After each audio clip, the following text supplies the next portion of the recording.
La revue de presse d'Europe 1, Olivier Delagarde, c'est le grand jour pour l'industrie du livre.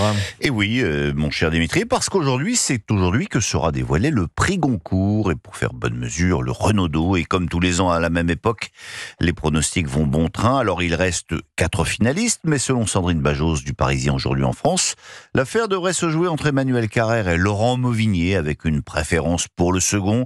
La maison vide ferait un beau vainqueur, explique notre consoeur. Réponse aux environs de 13 heures. J'imagine que l'ami Nicolas Caro nous fera vivre ça en direct. Absolument, il sera avec nous d'ailleurs dans le journal de 8h. C'est un autre livre qui va faire l'événement en Espagne. Réconciliation, ça c'est son titre et c'est sans doute le souhait de son auteur, nous apprend Cécile Thibault des Échos. Son auteur, eh bien c'est Juan Carlos qui depuis son exil doré publie ses mémoires.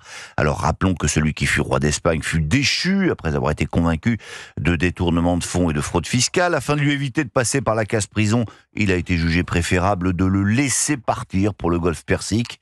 À 78 ans, il publie donc ses mémoires qui sortent en France demain, avant l'Espagne, où il ne sera disponible en librairie que début décembre. Le vieux roi a écrit en compagnie de Laurence Debray et il donne ses versions de l'histoire et tente une auto-réhabilitation. Un livre qui ne sort pas à n'importe quel moment parce que l'Espagne s'apprête à célébrer le 50e anniversaire de la mort de Franco et du retour de la démocratie. Juan Carlos, qui a joué un rôle tout à fait essentiel au moment de cette période de transition, n'a pas été convié aux cérémonies officielles. Il a donc trouvé le moyen d'être présent dans le débat à sa façon. Quoi d'autre dans les journaux ce matin, Olivier ? Eh bien, les discussions qui se poursuivent sur les budgets. À celui de la nation s'ajoute à partir d'aujourd'hui celui de la sécurité sociale. Cela vous passionne pas complètement ? Écoutez, on ne peut pas vous donner complètement tort parce que de toute façon, le mal est fait. Explique Guillaume Tabar du Figaro. On ne sait pas si le budget sera voté. La probabilité est même forte pour qu'il ne le soit pas, écrit-il. Il n'empêche que de cette semaine de confusion parlementaire, on ne retiendra que la course folle à la créativité fiscale.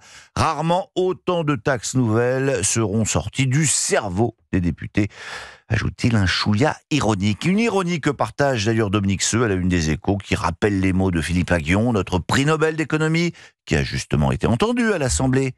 J'ai été atterré par le niveau intellectuel et économique de certains députés, a-t-il déclaré. Ils ne comprennent absolument rien à l'économie. Alors heureusement, ce sont des petits génies quand même de la politique.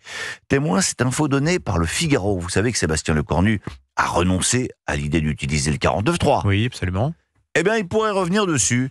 C'est ce que nous apprend Célestine Gentilhomme. Mais attention, ce ne serait pas un 49.3 pour tordre le bras à l'opposition, mais plutôt à sa majorité. Il s'agirait de faire avaler à ses troupes les cadeaux faits aux socialistes.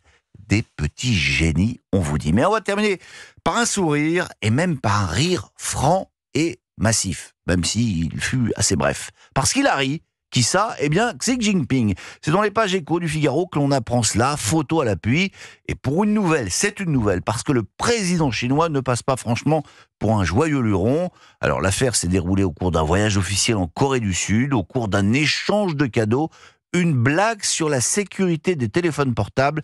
Il faut que je vous fasse un aveu, j'ai relu 3 fois l'article, je n'ai pas compris ce qu'il y avait de drôle. Moi non plus. Mais l'important, c'est pas moi, c'est Xi. Oui. Il a ri, ça a détendu l'atmosphère, ça a même fait la une de la presse à Séoul, c'est dire. Ouais.